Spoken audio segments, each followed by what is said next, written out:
Malam hari ini saya akan menyampaikan firman Tuhan tentang jangan mendukakan Roh Kudus. Efesus 4 ayat 30 berkata, "Dan janganlah kamu mendukakan Roh Kudus Allah yang telah memeteraikan kamu menjelang hari penyelamatan." Saya diingatkan bahwa Roh Kudus adalah satu pribadi yang diam di dalam kita.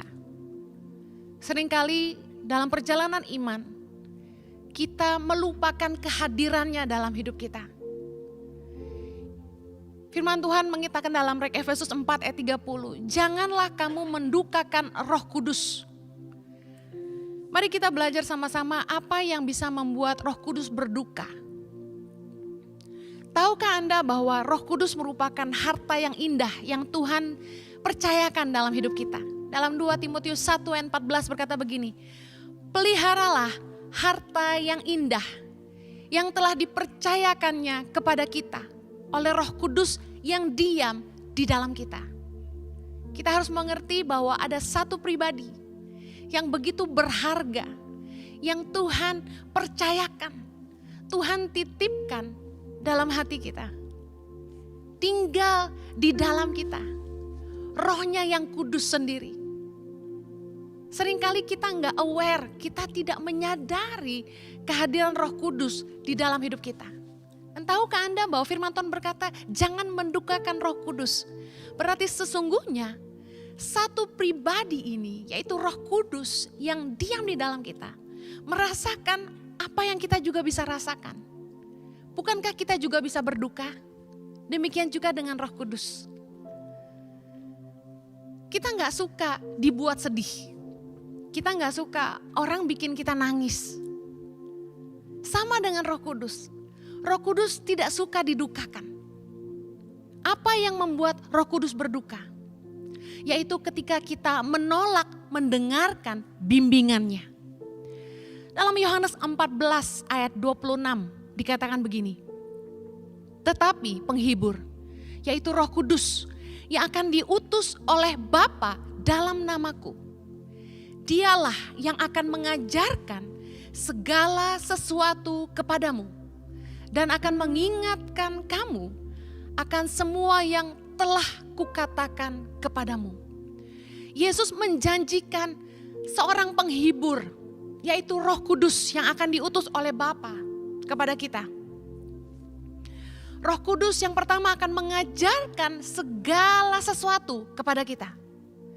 Yang kedua, Roh Kudus akan mengingatkan kita tentang semua yang Yesus telah ajarkan dalam firman Tuhan, yaitu rema. Nah, saya tidak tahu dengan Anda, tapi saya mengalami bahwa seringkali di dalam mengambil keputusan, di dalam mengambil sebuah langkah, perbuatan, tindakan, kita seringkali keliru dan hampir melakukan sesuatu kesalahan yang besar. Tapi Roh Kudus begitu setia. Roh Kudus menuntun kita. Roh Kudus selalu mengingatkan kita. Ketika kita berselisih paham dengan pasangan kita, biasanya ego manusia, kita merasa paling benar. Kita tidak mau minta maaf. Tapi Roh Kudus mengingatkan kita agar kita tidak boleh menyimpan amarah itu sampai matahari terbenam. Bahwa kita harus belajar mengampuni. Tugas Roh Kudus dalam hidup kita mengajarkan kita tentang segala sesuatu. Banyak dalam hidup ini yang kita gak ngerti. Tapi Roh Kudus yang luar biasa, yang selalu ngajarin kita banyak hal. Kita perlu bangun hubungan sama Roh Kudus. Karena Roh Kudus ada di hidup kita untuk mengajar kita banyak hal. Roh Kudus ada untuk mengingatkan kita akan kebenaran firman Tuhan. Roh Kuduslah yang bekerja ketika kita berbuat satu kesalahan, kemudian kita diingatkan akan kebenaran firman. Orang yang mencuri jangan mencuri lagi. Jangan marah kepada orang yang berbuat jahat dan lain sebagainya. Pekerjaan Roh Kudus selalu mengingatkan kita akan kebenaran firman Tuhan. Kalau kita tidak mau mendukakan Roh Kudus, ketika Roh Kudus mengingatkan kita akan kebenaran firman Tuhan, ingat, jangan keraskan hati. Banyak kali orang pada akhirnya, meskipun mereka sudah tahu kebenaran, Mereka sudah sering dengar khotbah. Mereka rajin ke gereja, rajin puasa, dan lain sebagainya. Tapi mereka tetap pada akhirnya menemukan satu titik jenuh dalam mengikut Tuhan atau mungkin malah jatuh. Kita perlu kembali untuk mengerti pemahaman ini bahwa sesungguhnya Tuhan itu selalu menyertai kita sampai dengan akhir zaman. Roh Kudus yang diberikan kepada kita, Dialah yang akan selalu mengingatkan kita. Tapi banyak kali kita mengeraskan hati dan menolak pimpinan hati nurani.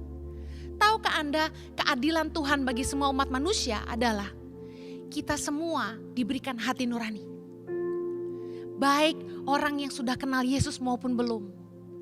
Dari kecil saja anak-anak bisa tahu apa itu yang salah, apa itu yang benar. Karena ada hati nurani.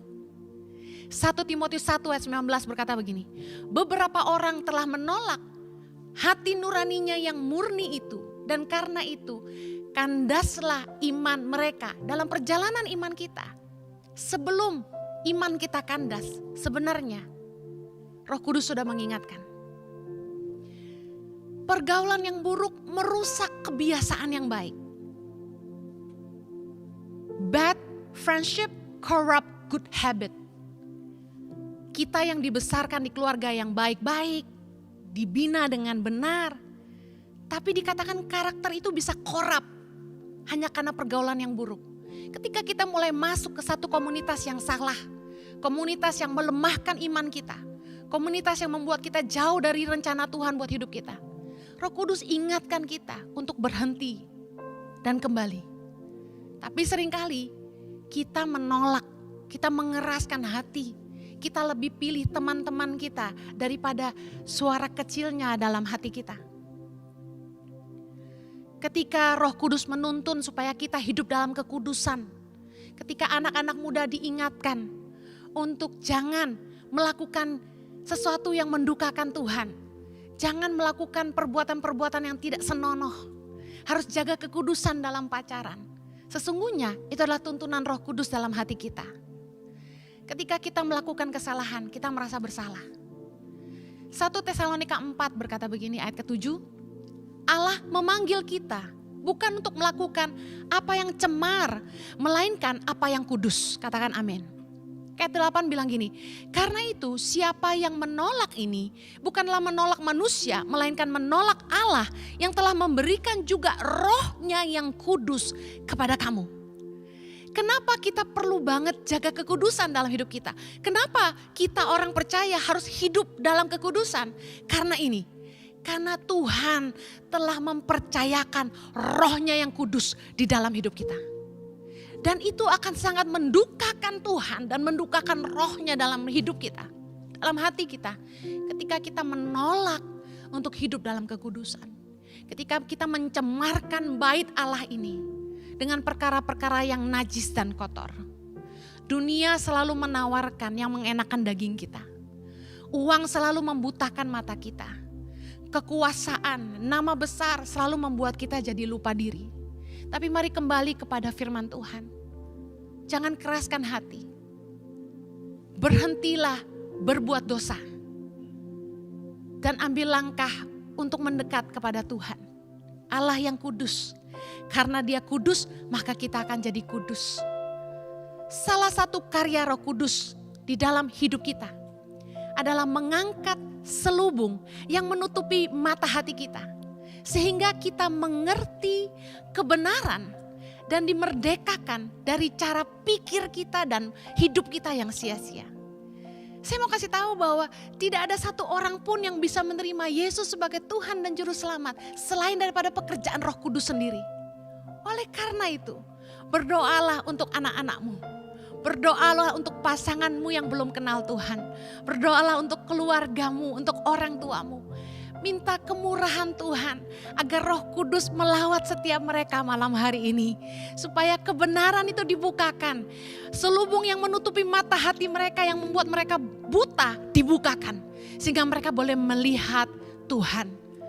Firman Tuhan dalam 2 Korintus 3:16 berkata gini. Tetapi apabila hati seorang berbalik kepada Tuhan, maka selubung itu diambil daripadanya. Sebab Tuhan adalah roh. Dan di mana ada roh Allah, di situ ada kemerdekaan. Katakan amin. Saya berdoa malam hari ini ada rohnya yang berdiam dalam batinmu. Dan membuat engkau bangkit dan terus berkomitmen untuk hidup kudus bagi Dia. Menjaga bait Allah, menjadi rumah yang kudus bagi Tuhan. Berdoa agar Dia memerdekakan hidupmu malam hari ini. Demi nama Yesus. Demi nama Yesus. Terima kasih Tuhan.